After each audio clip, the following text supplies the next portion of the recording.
بسم اللہ الرحمن الرحیم۔ دین اسلام کا یہ حسن ہے کہ اس میں اللہ تبارک و تعالیٰ نے ہمیں سب چیزوں کے آداب سکھائے ہیں اور طریقہ بتایا ہے کہ یہ کام کیسے کریں۔ ایک بہت اہم کام کے ہم آداب بتانے جا رہے ہیں، وہ ہے خریداری کے آداب اور اصول۔ ایک مسلمان جب خریداری کرنے جائے تو اسلام کی تعلیمات کیا ہیں کہ وہ کن چیزوں کو مد نظر رکھے۔ ہر آدمی خریداری کرتا ہے، لیکن اکثر لوگوں کو خریداری کے آداب کا علم نہیں، جس کی وجہ سے خود پریشانی میں مبتلا ہوتا ہے، دکاندار کو پریشان کرتا ہے۔ تو خریداری کے اصول اور آداب جو علماء نے بیان فرمائے ہیں قرآن و سنت کی روشنی میں، ان میں سے پہلی چیز تو یہ ہے کہ جب آدمی کوئی چیز خریدنے کے لیے گھر سے جانے لگے تو پہلے سوچ لے میں کیا چیز خریدنے کے لیے جا رہا ہوں۔ اس نے سوچ لیا کہ میں نے کپڑا خریدنا ہے، جوتا خریدنا ہے۔ اس کے بعد پھر یہ سوچے کہ میں نے کپڑا کون سا خریدنا ہے، کاٹن کا یا واشنگ ویئر کا۔ یہ بھی سوچ لیا کہ میں نے کاٹن کا خریدنا ہے۔ اس کے بعد یہ سوچے کہ کس کلر کا خریدنا ہے، رنگ کیسا ہو۔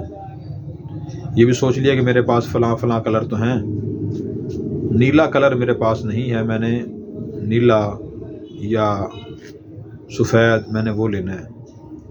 یہ تین باتیں اس نے طے کر لی۔ چوتھی بات یہ سوچے کہ میں نے کپڑا کس قیمت کا خریدنا ہے۔ قیمت بھی ذہن میں اس نے طے کر لی، 2000 5000 کا میں نے سوٹ خریدنا ہے۔ اگلی بات یہ سوچے کہ میرے علم اور تجربے کے مطابق بازار میں کون سا دکاندار ایسا ہے جس کے پاس چیز بھی اچھی ہوتی ہے اور قیمت بھی مناسب ہوتی ہے۔ اس نے بھی سوچ لیا کہ 10 دکانداروں میں سے فلاں دکاندار اور دکان میرے لیے مناسب ہے۔ یہ سب چیزیں اس نے طے کر لی اور سوچ لی ہیں۔ اب یہ دکاندار کے پاس جائے اور جا کر یہ کہے کہ جی مثلاً واشنگ ویئر کا ریشمی یا سوتی کپڑا مجھے سفید کلر میں دکھا دیں، بالکل وائٹ ہو، یا اس میں کچھ تھوڑا سا نیل کی آمیزش ہو، کچھ نیلا ہو، وہ دکھا دیں۔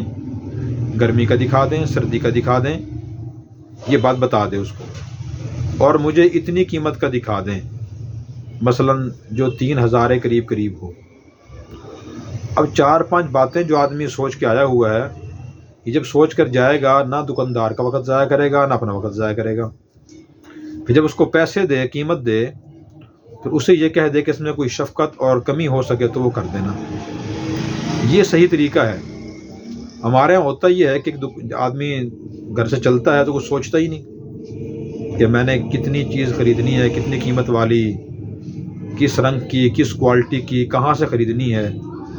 وہ 5 6 دکانیں پھرتا رہتا ہے، اور خاص طور پہ کپڑے کی دکان یا ایسی دکان جس میں دکھاتے ہوئے دکاندار کا وقت بہت خرچ ہوتا ہے، اس کا وقت خود بہت خرچ ہوتا ہے، تو دکاندار کو یہ گاہک کہتا رہتا ہے کہ وہ تھان دکھائیں، وہ چیز دکھائیں، اس کلر میں دکھائیں، اس میں دکھائیں، اس سٹف میں دکھائیں۔ اور بعض اوقات تو 10 تھان کھلوانے کے بعد خواتین اور مرد کہہ دیتے ہیں کہ جی ہم پسند نہیں آیا، پھر آئیں گے۔ یا پسند آ جائے تو اس چیز پر ہاتھ رکھیں گے جو 10,000 کی ہے، اور پھر پسند آنے کے بعد کہیں میں تو جی 5,000 روپے دوں گا، میرے پاس اس وقت جیب میں یہی ہیں۔ تو بھائی یہ غلط طریقہ ہے، اپنا ہی وقت ضائع ہوتا ہے، دکاندار کا وقت بھی ضائع ہوتا ہے۔ اگر پہلی 4-5 باتیں آدمی سوچے گھر سے جائے تو پھر اس کا وقت بھی ضائع نہیں ہوتا اور اس سے چیز بھی اچھی مل جاتی ہے۔ قیمت کم کرانے کے لیے 1-2 مرتبہ کہنے میں حرج نہیں ہے، لیکن بعض لوگوں میں یہ غلط فہمی ہے کہ جی حدیث میں ہے کہ خریدتے ہوئے اتنی بحث کریں کہ پسینہ نکل آئے۔ بھئی ایسی کوئی حدیث نہیں ہے، ایسی کوئی حدیث کسی کتاب میں نہیں ہے۔ کسی کے ذہن میں اگر ایسی بات ہے تو وہ نکال دے، نبی پاک صلی اللہ علیہ وسلم کی طرف غلط بات منسوب نہ کرے۔ آپ صلی اللہ علیہ وسلم کی حدیث یہ ہے، رحم اللہ عبدا سمحا اذا اشترى واذا باع واذا اقتضى، صحیح بخاری کی روایت ہے، او کما قال علیہ السلام، کہ اللہ تعالیٰ اس بندے پر رحم کرے جو خریدتے ہوئے، فروخت کرتے ہوئے اور اپنے حق کا مطالبہ کرتے ہوئے نرمی کا مظاہرہ کرے۔ خریدتے ہوئے دکاندار سے زیادہ بحث نہ کرے کہ نہیں جی مجھے تو یہ چیز پیچھے اس سے کم میں مل رہی تھی۔